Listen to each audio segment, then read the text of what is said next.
Hi, and welcome back to Lisa's Stamp Studio. My card today has an additional layer on an angle, and I've got a really easy way for you to create it. Here's a quick look at what we're going to make today. Really pretty and really simple, but oftentimes those angled layers can be quite confusing. So I have a simple trick that I'm going to be teaching you today. We're going to be using the beautiful Tropical Chic stamp set, as well as some beautiful gold foil paper for some accents. If this is your first time visiting my YouTube channel, I would love to have you subscribe. Click the subscribe button down below and make sure you click that small bell icon that's next to it. That will send you notifications when I'm live here on YouTube, as well as when I upload a new video. Let's head over to the stamp table and let's get started on today's card. I'm starting with a piece of Whisper White cardstock. This is a special size. I cut it specifically knowing that I would have a layer. This measures 3 3/4 by 4 3/4. There will be a link down in the video description below that will navigate you over to the cutting dimensions, supplies, and pictures for today's project. I'm going to protect my work surface because I'm going to be stamping my cardstock to look more like designer series paper. I'm using Memento black ink pad, and I've mounted this palm image from the stamp set called Tropical Chic. Really timeless, lots of fun, can be used all year round, and it does include some amazing greetings as well as some background images. I'll go ahead and ink that image up, and what I'm looking to do is create images in varying directions. And I want to make sure that I take my time because I want to be able to get as best an impression as possible. You're going to see that I'm rotating my cardstock and not my hand. That's going to make it a lot easier for me. Also making sure that some of the images hang off the cardstock to get that patterned paper look. We'll go ahead and set this aside. And I've got a small piece of Granny Apple Green cardstock here. I'm going to go ahead and move that to make it easier for you to see. And I've got the greeting from a different stamp set that I want to add to the front of my card. This says, whatever, whenever, I'm here for you. And that's going to work really well with our die cut words. Those words come from the Well Said stamp set, and you can see that it's well bundled. Lots of greetings for both the inside and the outside of your cards. As a matter of fact, I actually purchased this as a bundle to receive the coordinating well-written dies that I'm also using as part of this card. Now, bundles are going to save you 10% on your overall purchase. You'll find those notated in the Stampin' Up! Annual Catalog. I'm going to go ahead and ink that greeting up, and that's going to get stamped here. I'm going to set that greeting aside for right now.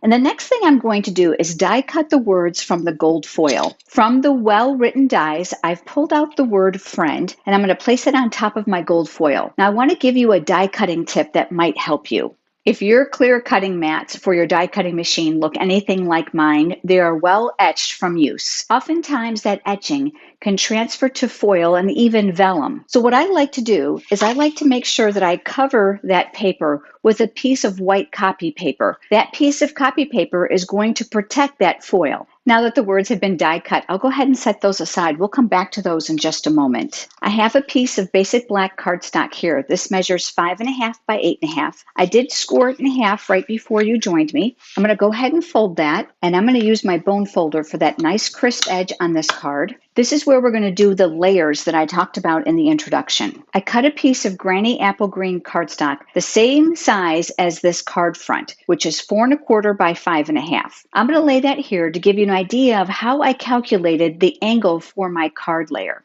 This is the layer that we stamped, and I know that I want my image to go all the way to the right. I also know that I want some cardstock sticking out here, and I want it sticking out here at the bottom. The easiest way for me to have achieved that is to go ahead and use a pencil and even a ruler. I want to make sure that my point stays here on my cardstock, so I'm going to go ahead and line up my ruler here. I'm going to work on the left side so I can see where I'm going. I also know that I want a point here just off center. I'll align the ruler where I want that area to be cut, and I'll draw a very light pencil line here and here. I don't want the cardstock to go all the way to the bottom, so I'm going to stop my pencil mark just a little bit short. And then what I'm going to do is I'm going to create a slight angle here using the ruler once again.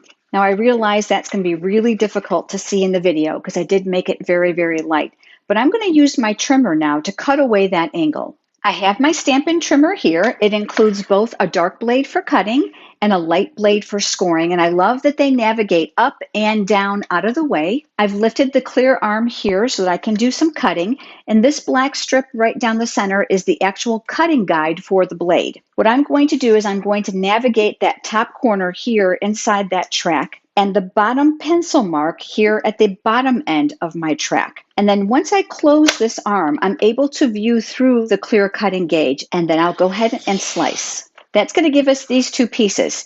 Now here I want to create another angled line, and there's a pencil mark here. I know that's going to probably be difficult to see. I'm going to open up the trimmer arm once again. This time I'm going to navigate this on a different angle. I'm going to make sure that that pencil line will navigate down the track, and then we'll slice one more time. That's going to leave us with a very odd shape that will work very well for the layering on this card front. I'm going to be using my silicone craft sheet to help me add adhesive to the back side of this. Just to give you an idea, this is going to go here on my card. That's going to leave me that point here at the bottom. I'm also going to come in here and make sure that I erase any pencil marks that are going to be visible. Keep in mind that this is not symmetrical, so you're not going to be able to flip it over. I'll turn this over, and then from the back side, I'm going to add adhesive close to the edge. The great thing about the silicone craft sheet is that adhesive, liquid glue, and hot glue will not stick to it. So it will allow me to work very closely to the edge without getting my work surface sticky. This piece now will get mounted here in the top right corner of my card base. I'm looking to align the top and the sides the very best that I can, and then I'll press that in place. The next piece is that stamped layer. Just to give you an idea, that's going to go here. I did adhere it to the very top and flush along the right-hand side. So you can see we've got some cardstock peeking through. Just like before, I'm going to go ahead and flip that over. And this time I'm going to add adhesive generously in my four corners, and this will get adhered here.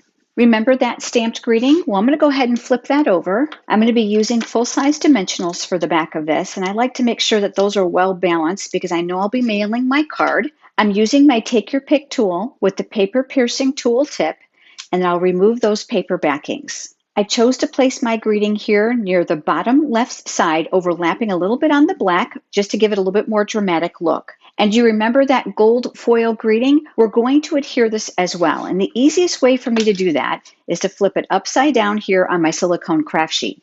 Now you can see how fine and detailed this is, so I have a tip for you. I'm going to be using the multi-purpose liquid glue, and I'm going to create a small puddle of glue right here on the silicone craft sheet. As I had mentioned to you previously, liquid glue will not stick to it. So when this dries and it turns opaque, I can simply rub it away. I have a wedge of a sponge here that I've added a binder clip to help keep my fingers clean.